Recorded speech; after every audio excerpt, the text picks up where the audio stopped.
नमस्ते बच्चों, विज्ञान के सेशन में आप लोगों का स्वागत है। हम लोग जैसा जानते हैं आप लोग जल के बारे में पढ़ रहे हैं और आजकल हम लोग जल चक्र की बात कर रहे हैं। और हम लोगों ने जल चक्र का एक पार्ट ले लिया है जिसमें हमने देखा कि किस प्रकार जो हमारे महासागर हैं, जो हमारे ओशंस हैं, जो हमारे समुद्र हैं, उनमें से क्या जल का वाष्पीकरण की क्रिया हो रही है और वो काफी एक स्लो प्रोसेस होता है। एक बात हमने ये पढ़ी थी और दूसरा हमने ये पढ़ा था कि जब ये जो जल है वो जल वाष्प के रूप में जब परिवर्तित हो रहा है तो अपने लवण को वो पीछे छोड़कर जा रहा है, खाली जल ही जलवाष्प में चेंज हो रहा है, लवण उसके साथ उसमें जलवाष्प में नहीं एड ऑन हो रहे हैं। तो ये एक चीज हम लोगों ने इससे पहले वाले सेशन में पढ़ी थी। और दूसरी जो इम्पोर्टेंट चीज पढ़ी थी कि ये जो जल का जलवाष्प में बदलने का जो एक प्रक्रिया हो रही है, ये उसके लिए उसको एक पर्टिकुलर टेम्परेचर चाहिए होता है, हीट चाहिए होती है, सूर्य की गर्मी चाहिए होती है, तभी ये प्रोसेस होता है। आज जो है हम जल चक्र में किसके बारे में बात कर रहे हैं?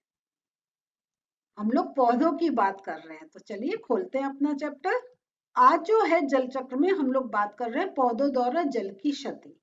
पौधे भी जल की क्षति करते हैं। अब जल की क्षति किस प्रकार पौधे करते हैं, तो आप लोग एक पढ़ा भी है और हम लोगों ने ये जानते भी हैं कि पौधों की वृद्धि के लिए एक प्रॉपर अमाउंट ऑफ वाटर हमें चाहिए होता है, एक हमें जल की आवश्यकता होती है।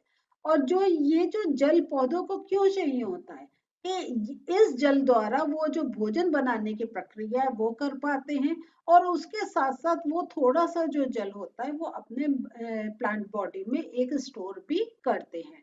तो यहाँ देख रहे हैं कि वो जल की कुछ मात्रा का उपयोग भोजन बनाने में और कुछ मात्रा को अपने विभिन्न भागों में सुरक्षित रखते हैं। तो ये आप मार्क कर लीजिए, मैं आपको नोट्स में भी दिखाऊंगी तो आप वहां से भी नोट कर सकते हैं।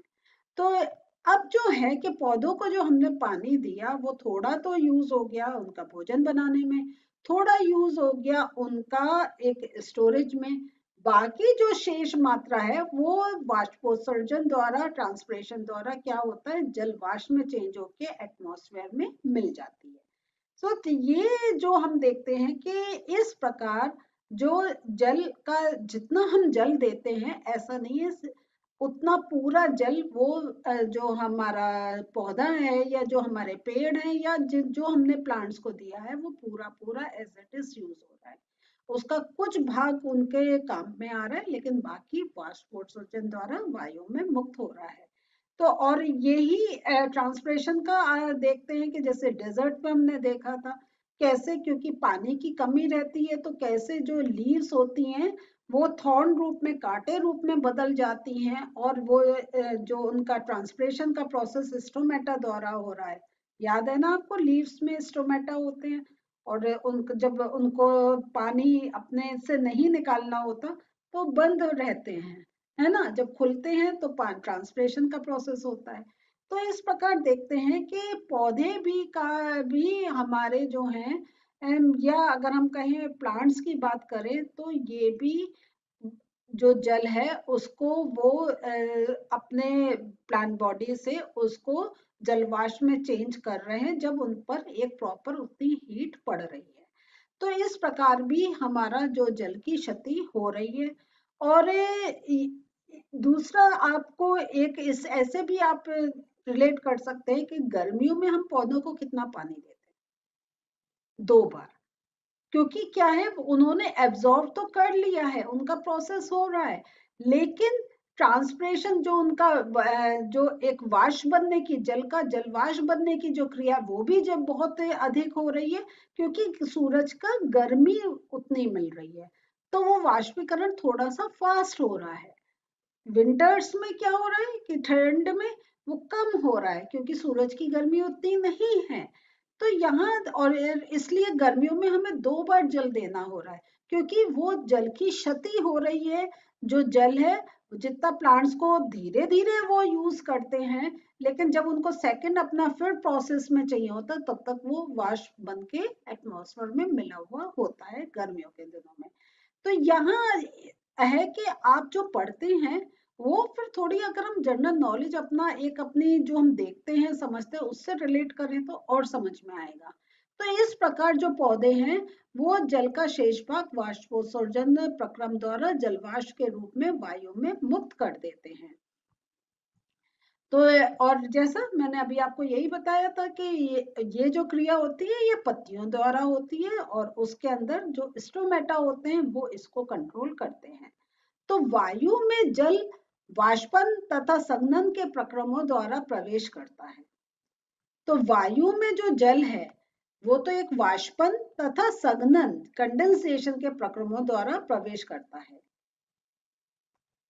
तो ये अब जो आ रहा है कि ये जो हम कह रहे हैं कि जल जो है, चाहे हम समुद्र से बात करें या हम पौधों की बात करें या जो हम अपने खेत खलिहान में जो जल डाल रहे हैं या अपने घर के खुले आंगन में जो जल डाल रहे हैं, तो ये जो जल हम कह रहे हैं ये जलवाष्प बन रहा है। तो ये जो जलवाष्प है क्या ये पूरा लुप्त हो जा रहा है? नहीं, ऐसा नहीं है। तो ये जो है, ये जो जलवाष्प बनती है यही बादलों का रूप ले लेती है। अब बादलों का रूप कैसे लेती है ये तो हम अगले सेशन में आपको बताएंगे। तो यहाँ पे हम हर चीज को थोड़ा थोड़ा करके आपको समझा रहे हैं जैसे आपको क्लियर होता जाए। तो ये जो है, और ये आप जब जल चक्र की बात कर रहे हैं तो हम जब अभी बादल के कैसे बनते हैं ये नेक्स्ट सेशन में बात करेंगे, तब आपको समझ में आएगा कि ये जल चक्र पूरा कैसे चल रहा है। थोड़ा सा आपको हिंट दे रहे हैं कि वाष्पीकरण हुआ। वाष्पीकरण से क्या हुआ, जब काफी वाष्पीकरण ऊपर इकट्ठा होता है तो बादलों का रूप लेता है। बादलों का रूप लेता है तो जल, बरसात होती है, जल फिर से धरती पर आके वहां मिल जाता है। तो ये कहते हैं पूरा जल चक्र। लेकिन इसको डिटेल में हम नेक्स्ट सेशन में समझेंगे। तो जल का वाष्प में परिवर्तन, दिन के समय सूर्य की किरणें महासागरों, नदियों, झीलों, तालाबों, खेत तथा भूमिक्षेत्र पर पड़ती हैं, जिसके फलस्वरूप इन सभी का जल निरंतर वाष्प में परिवर्तित हो जाता है। छाया वाले स्थान पर वाष्पन, दिन में हमारे चारों ओर की वायु गर्म होती है। गर्म वायु छाया में रखे जल को वाष्पित करने के लिए ऊष्मा प्रदान करती है। इस प्रकार छाया वाले स्थान पर वाष्पन की क्रिया। पौधों द्वारा जल की क्षति, अवशोषित जल की कुछ मात्रा का उपयोग पौधे भोजन बनाने में करते हैं तथा जल की कुछ मात्रा को अपने विभिन्न भागों में सुरक्षित रखते हैं। जल का शेष भाग वाष्पोत्सर्जन की क्रिया द्वारा जलवाष्प के रूप में वायु में मुक्त कर देते हैं। तो बच्चों आज हम लोगों ने देखा कि किस प्रकार जो पौधे हैं वो चाहे अगर हम छाए उनको हीट नहीं मिल रही है तब भी आसपास की वायु की गर्माहट लेकर भी उनमें एक जलवाष्प बनने की क्रिया होती है। और अगर डायरेक्ट उन पर सनरेज पड़ रही होती है तब भी उनका जो जल जिसका अवशोषण हो गया वो तो एक ठीक है, लेकिन जो एक्स्ट्रा जल होता है वो उनका एक जलवाष्प के रूप में एटमॉस्फेयर में मिल जाता है। तो अब हम सेशन यहीं रोक रहे हैं, अगले सेशन में फिर मिलते हैं। बाय।